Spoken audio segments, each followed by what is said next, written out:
Saturday, November 19, 2011. This is Mercedes Diesel Guy, and you're looking at my 1991 VW Vanagon. If you're watching this, you've probably watched all my recent previous videos on the van. You'll know that,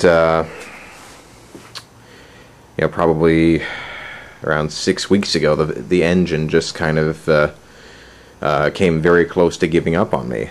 I was on my way home from the Transporter Fest VW van show in Brookline, Mass. And the oil light was going crazy on the way home, the oil pressure light. And got most of the way home, but I got stuck behind a truck going up a hill, and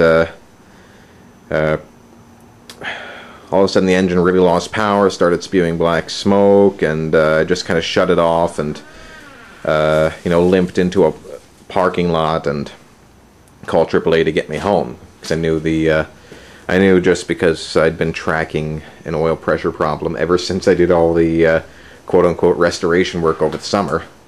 Well, I knew that the van had an oil pressure problem. I was hoping that all along that it was maybe just some false sensor input or whatnot, but it turns out that my problems were real. So the van's in the garage here. My long-term plan is a Subaru engine swap. With any luck, I'll be able to pay for that and complete the work for that sometime in the next year. Like I said, there's luck involved in that, mostly because I don't have a lot of money for this. So until then, I'm just kind of going to be prepping it for long-term storage. I'm not going to be doing too much to it. There's not much of anything I need to do to prepare the engine, because, the engine is basically toast as it is. Right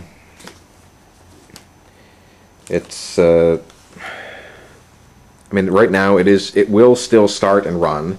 I did start it to drive it into the garage, but it's damaged. It's weak, it's smoky, and I'm getting some noise out of it, which is quite likely a combination of lifter tap from having sat a couple of weeks not running, as well as some low-end bearing damage.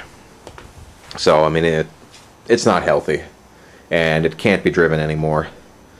I might, from a cold start, I might literally get a couple of really sluggish miles out of it before it just locks up on me, and it's pointless.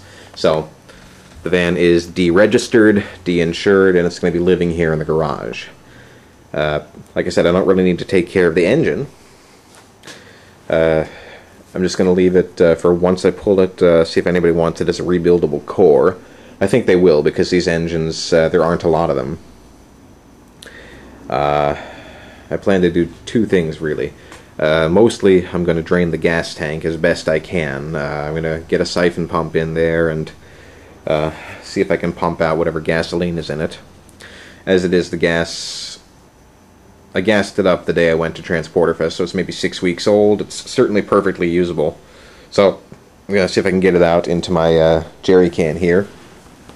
As much of it as I can. And then I'll just use it to run the snowblower, or I'll just dump it right into the Subaru.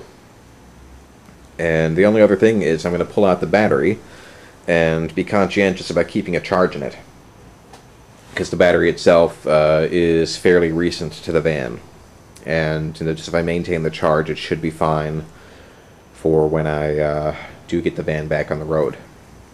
As I said, I'm planning to do a Subaru EJ22 engine swap. But in order to do that, I need to acquire a Subaru parts car, as well as the conversion kit to mount the engine in the van and get everything all hooked up. And that's where the money comes into it. Hopefully I'll get some of that from selling the Mercedes there. So probably won't have time to do anything today, but sometime in the next couple of weeks I'm going to get the gas out of that tank and deal with the battery. But the van obviously is in here. I wanted to keep it out of the weather, didn't want to store it outside. Plus also, that means the van's not blocking the garage, and whatever other car I have, I can keep outside there. So that's where I am. You know, if there's little things I'm going to be doing on the way, I'll keep you posted. And you know, hopefully, like I said, if with any luck, sometime in the next year, it'll be rolling again with the Subaru engine. Thanks for watching.